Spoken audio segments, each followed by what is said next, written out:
You're listening to The Blind Chick, an Aftersight original podcast. We're telling you stories about strength, overcoming hurdles, and living experiences. We see who you really are. Blindness can be an adventure. Are you ready for the journey of a lifetime? We are. Hello, everybody, and welcome back to The Blind Chick. That's Moses Street. And that's Penn Street, the Blind Chick. And just recently, the blind cornhole champion of the world. I've gone from Loveland to the world. From Loveland to the world. That was quick. Yeah. And because it's going to tie in to Jared, we had this blind cornhole tournament. It was officially a tournament. Yeah, and it was it is fascinating because the blind people who actually can't see kicked the sightling butts. Yes. Yes, we did. And one of the things that was amazing to me was that, I am literally learning off and on to kind of like an exercise like we're going to be talking about how to function blind, because I realized I can't use my ears properly. My taste I've buds, been trying to tell you that for how many decades now? I know. And my taste buds, and like I can taste something and smell something, but I still can't, if I have a blindfold on, I still can't tell you what it is. That's right. But That's anyway, so weird. doing the cornhole, we use sound to locate where the hole is. Wow. I Yes. could not focus on the sound.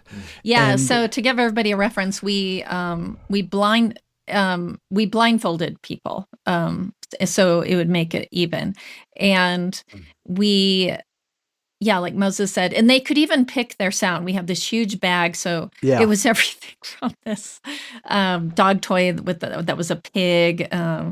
There was bells and whistle. I mean, you name it. Every noise even like just like tapping, like boom, boom, boom on the board.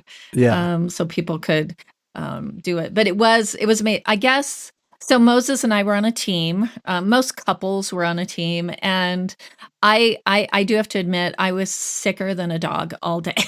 Like, I kept thinking I was going to faint, but I was like, "Suck it up! You wanted this event. you organized it. You gotta see it through." But so I was in shock that I did it anywhere nearly as good as I did. But it was interesting. It was the blind low vision people that kept moving on to the next round, it was just super fascinating how. But we had talked about it, and we're going to talk with Jared a little bit about this too. But it was fascinating, like why, like, and so of course all of us blind low vision people huddled up and was like making fun of all the sightlings, and we did come up with a couple of things. Is that really our lives depend on focus, right? Or unless you're a couch potato, then maybe not. But if you're out in the world, going from point A to point B independently, you have to focus. So, and also if somebody gives you direction, like, oh, the bus stop is a little to your right, or it's not this door, but it's the next door. It's 100 yards down. Or, oh, you're going to run into a pole. You need to veer to the left. We actually believe you, and we we know how to follow directions, because a lot of times, sometimes really at least our face, right? Depends on it, because we're going to smash into something or we're going to trip over something. But it's also, we have the ability to cipher out what information we need and what we don't need. And so I think what was happening with the sight lanes is that, and I know Moses pointed this out, is he was getting different, like somebody go, to the left, no, to the right, oh no, you threw too hard, like different people, where they were doing that to the blind people, but we knew like who our person was, right? And we didn't listen to anybody except for our person. So it was really interesting. And then people were saying that I was cheating, and then maybe, and even the other blind low vision people were cheating because they were doing so well. But not one person said Moses was cheating. Even though he has 20/20 vision, he had blindfold on. Nobody said he was cheating. And Moses and I won. We're the champions. And this is the second time we've been to a blind cornhole tournament and came out champions. And so it's really fascinating. So, well, let's my weak segue is this ties into our guest that cornhole, the replacement for horseshoes, is an activity and exercise and gets you outside and all that kind of stuff. And our guest today is Jared Ciner. No, Steiner. Yeah, you got it. Okay. And he is started inclusive fitness and to break down all the barriers for people of all disabilities to get out, get in shape, which is a huge deal. So welcome, Jared. Yeah, Thank you so Jared, much. welcome to the Blind Chick.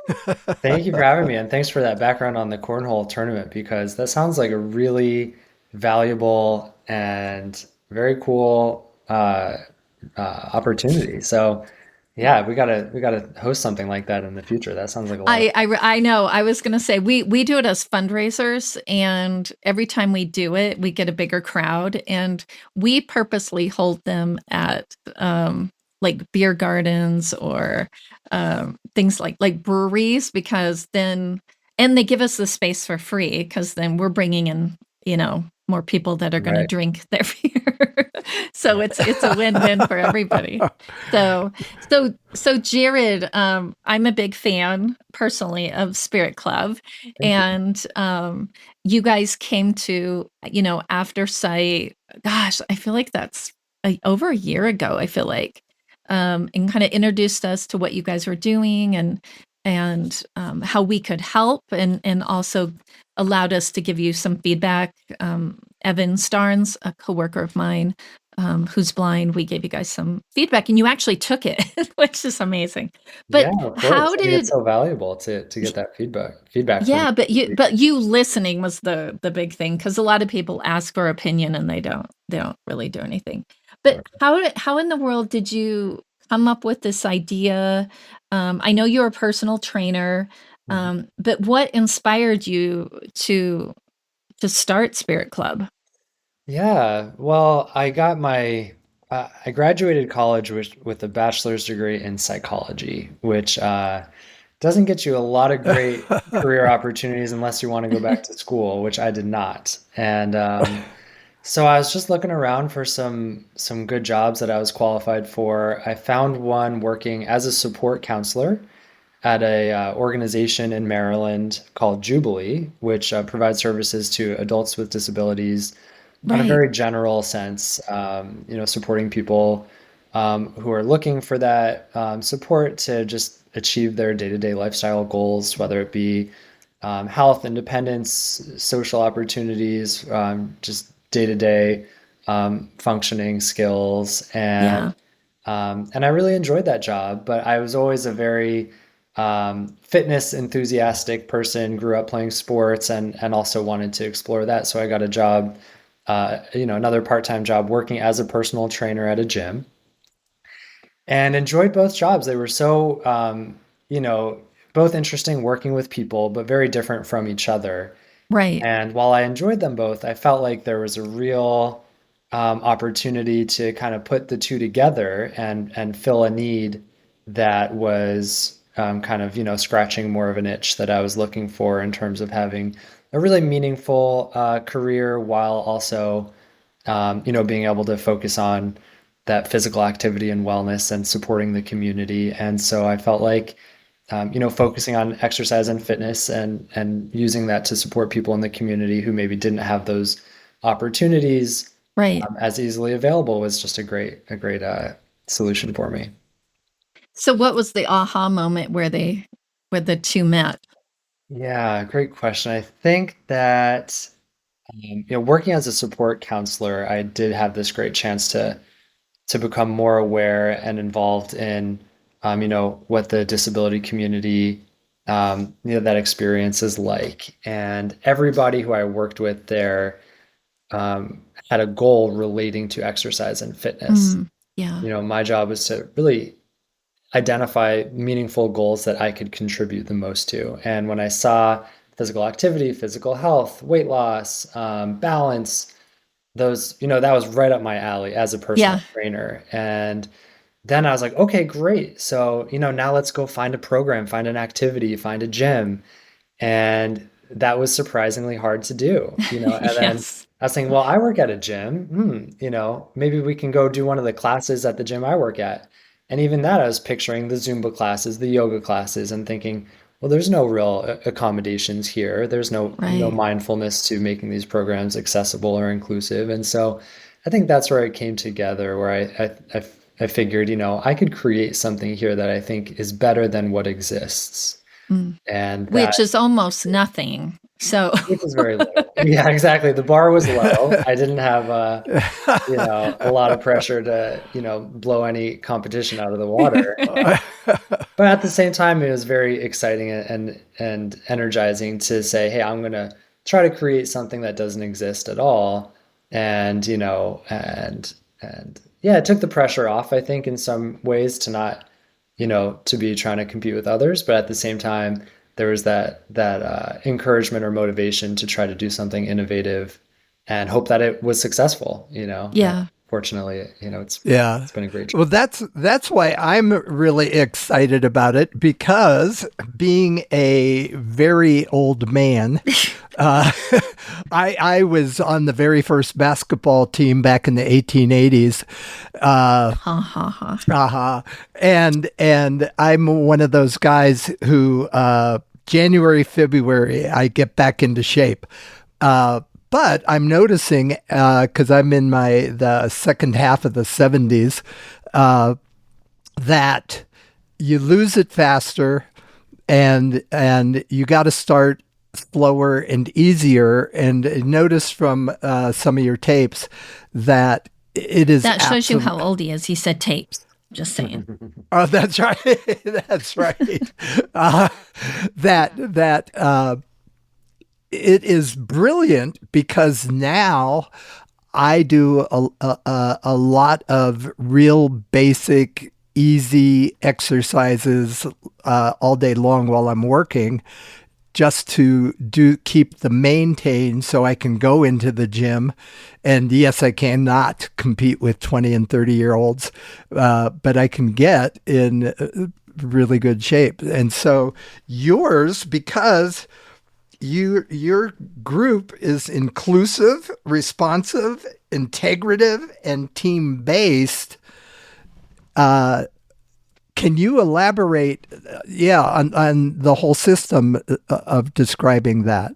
Yeah, absolutely. So, our approach is I think, the focus is on making fitness more universally designed, Mm-hmm. and that I think to us is really important. Is we want to give an opportunity for people to be more physically active and healthy, and more access to exercise, and at the same time, use fitness as a tool to help build a community and give Yeah. people not just those physical benefits, but the benefits of having something to look forward to, having social opportunities, and a way to build that sense of community. So, we really do focus on just trying to open as many doors as possible, whether you want to work out in person with a trainer, or find content online, right? You want to do things in a group class setting, or work more one-on-one on your own specific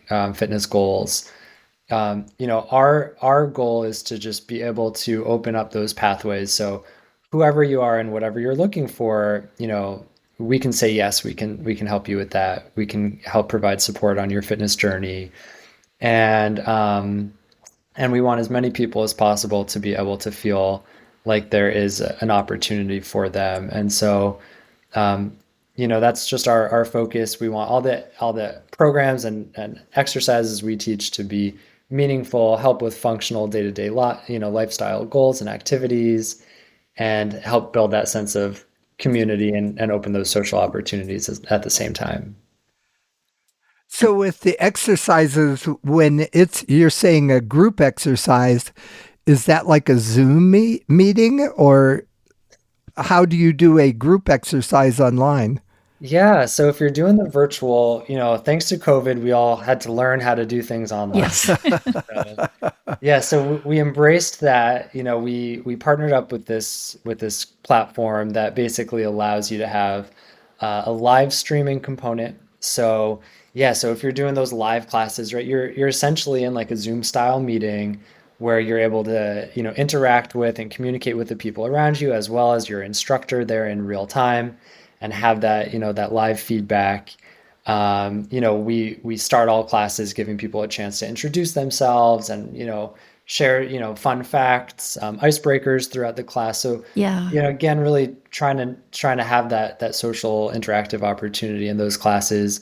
And then we also basically put out these kind of pre-created content for Yeah. our on-demand page, and that's where we're able to have a little more development put into those classes where, for example, those classes have multiple trainers on screen, one seated, one standing, so that somebody who uses a wheelchair can have that Hmm. trainer on screen to follow along with. The class is more mindful towards people who are blind or with low vision, where the Yeah. instructor's describing exactly what to do throughout the exercises, not just providing the visual demonstrations. Classes with the ASL interpreter on screen. So really trying to check as many boxes as we can from that accessibility standpoint.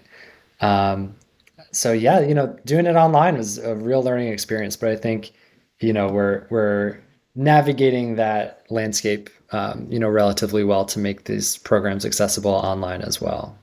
So, And so while you're, I'm gonna step in, Max, because I have to brag because I have personal connection with this. I've experienced both. I've experienced a group where, and there was actually three instructors. One was in a wheelchair, one was standing, and then can't remember her name, but she was like supercharged. I can't even remember the different levels, but it was really fun. Yeah. And it was a yoga class. And it was the same yoga class, but you guys, and there was probably, I don't know, 15 to 20 of us. And it was awesome because I got to meet people that I never knew, from all over the country. And it was such a cool experience. And then I've done the dance, one of your dance, where I just, streamed it. Mhm. But I felt like they were still there. Right. Like they were super awesome about like high five, remember to drink Yeah. water. Like it wasn't super stagnant like some of the other videos that I've been parts of, have done before. And Yeah. you do make it fun. And it's not sterile. Like it feels like you're actually in a class in person because it's not perfect. It's Right, right, right. oh, just a second, I backed up the music too far. Like they actually talk to you and it's human. It's not you're Yeah. so you're seeing people just like you. Yeah, pretty much. And so going along with that, can they talk to you throughout and ask questions and say, "Oh, that's hurting my knee. What do I do?" On Yeah, the so live in those ones, live yeah. interactive classes, you do have that opportunity to interact, right? We've kind of had to find the perfect balance in some of these, right? Like now I believe the live classes we have the start of every class, everyone's microphones on, and that we're doing that kind of icebreaker socializing, and then midway through the class, we take a break and you come back and you turn your mics on. But in between, while the instructors are teaching, mics are off to avoid any, audio interruption. So, there's definitely finding that perfect balance between, that interactive, giving that feedback and also kind of maintaining that structure, and, distraction-free environment for everybody. So, technology is a really fascinating thing, trying to navigate it through this, like to your earlier point about the classes not feeling sterile, that was kind of like we stumbled into that technology component where basically we decided we're going to do some of these classes, we're going to do them live, right? And the trainer is going to be talking to real people in real time. And then we're going to record those classes, do some editing, right? Take out the interactive components, take out any parts where, the participants' faces are on screen because we want to maintain people's privacy, but then post those classes into the on-demand library. Yeah. And then that creates that sense of, authenticity because you're listening to the instructor say, "Hey, everybody, it's so great to see you today." And they're not acting, they're Right. really talking Because they actually were saying and it feels just like they're talking to you. And it's funny, sometimes we'll do like a demo class for an organization, right? We'll screen share a video of, that pre-recorded or that recorded version of a live class. And people are literally talking to the camera, right? Even though it's a video. The instructors, "Hey, how's everybody's day going?" And people are saying, "My day's going great. How are you?" Yeah. They forget that they're watching a recorded version. Which happens to me all the Yeah. time. Or they're And I like, think- "High five," and Yeah. I'm like, "High five." I'm like, "Oh, they're not really Oh, there." you're a video. But I think that's the mission accomplished if you literally forget you're watching a video and you feel like you're in a live class. Exactly. And speaking of mission, I know I don't know if it's on your website, but I this quote that fitness is a human right and not a privilege. Can you dive into that? That's just so beautiful. Yeah. Great segue with the mission, by the way. I love that. I think the way that fitness has evolved in today's day and age, it has become so mainstream and it's so it's just common knowledge, which is, I think, a great thing that you need to exercise to be healthy, right? It's like, Yeah. you can't find a doctor out there who would say exercise is not important for your health. Or if you do, you should maybe find a new Yeah. doctor. And so I think as a result of that common knowledge, it's on any well-run society to make that opportunity available for its community members, right? And that includes, all members of the community. And, if somebody has a disability and it's harder to gain access to exercise programs, then all the more so that's on, I think a strong society to make that available. And so, I mean, I just, I think, I could go and walk into your average gym and feel comfortable. I have that background and experience, but I know that that's not the average experience Right. for someone in the community or, some people who have a disability. And so therefore, I think, that is our goal, is to be able to say, no matter who you are, what your background is, your experience with fitness, any disability you may have, none of those things are reasons why you should, be excluded from the opportunity to work on your personal fitness goals. And so if we can help open those doors and make that more accessible for people, then I think that is exactly in alignment with our mission. And I think also what you're doing as well, I know for me, so like I am really scared to go to a public Zumba class, right? So it's neat for me because I feel like I'm building up my confidence with Spirit Club. Like, oh, I can do this because I'm alone in my living room. and and I'm not quite to the point that I would go over to my rec center, which is only 2 blocks away, and do one of their Zumba classes without talking to the instructor, for one.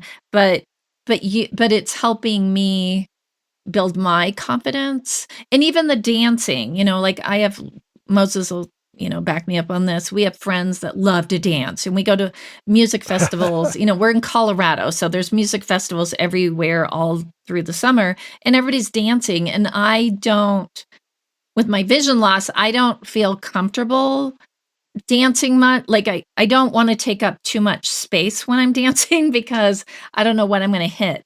And again, with Spirit Club, it's I don't even know if I can explain it, but it's almost like you guys are allowing us to take up more space around us than we ever have felt before. And regardless if you're in a wheelchair, you're blind or low vision, you're deaf, whatever your disability is, it's like we have a right to take up space. And I feel like the world kind of pushes us into these narrow boxes, and we decide, well, maybe I shouldn't really stretch out my arms in a yoga class because I might hit somebody. Or maybe I shouldn't really stretch out my arms and spin around when I'm dancing at a festival because I might hit somebody. But then when I talk to my husband or I talk to another sighted person, they're like, oh, Penn, everybody's running into everybody and they can see fine, but because I have a disability, I'm like, oh, but I'm not supposed to run into people. Where Spirit Club is kind of giving you that, allowing you to be okay with taking up more space. So Sure. I think it's beautiful. Yes, thank you so much, Penn, for that wonderful story. If you guys are looking to join the Spirit Club, feel free to check them out, spiritclub.org. And if you want to join some of their services, make sure you use promo code Aftersight to get a little bit of a discount on some of their services. Jared's going to be back with us next week to talk more about spiritual, emotional, and physical health when it comes to getting yourself in shape and trying new things. Speaking of trying new things, you're going to want to come out and try our hike, September 13th. Visit aftersight.org/hike for more information and to register. Of course, I'll be there, Penn will be there, Kim will be there, all of our hosts will be there. It'll be a fantastic time of hiking with kids, guide dogs, cane use, all the things. Come try it out. Come stretch yourself a little bit. But on behalf of the Aftersight team, Penn and Moses, be kind to others. Be kind to yourself. It's good for your soul.